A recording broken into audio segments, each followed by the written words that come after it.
আসসালামু আলাইকুম ভিউয়ার্স, আপনাদের জন্য আজকে ঈদুল আজহা উপলক্ষে একটি কম্বো অফার নিয়ে আসছি।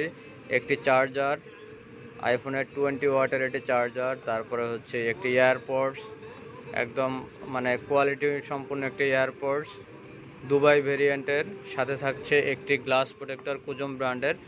অফারটি থাকতেছে মাত্র 1999 টাকা। ঈদুল আজহা উপলক্ষে এই অফারটি দিচ্ছি। মাত্র 1999 টাকায় পাবেন একটি চার্জার, আইফোনের 20 ওয়াটের একটি চার্জার, তারপরে পাবেন একটি এয়ারপডস প্রো 2 সেকেন্ড জেনারেশন, আর একটা পাবেন হচ্ছে কুজুম ব্র্যান্ডের গ্লাস। 1999 টাকা মাত্র। এই কোরবানি ঈদের জন্য আমরা এই অফারটা দিচ্ছি। যদি কেউ নিতে চান অবশ্যই চলে আসবেন Jamuna future park level 4, block C, Alphatech. আর আমার হচ্ছে গেজেট লিঙ্ক। নিতে চাইলে অবশ্যই চলে আসবেন সরাসরি যমুনা ফিউচার পার্কে। অফারটি সীমিত সময়ের জন্য। ধন্যবাদ সবাইকে। আসসালামু আলাইকুম।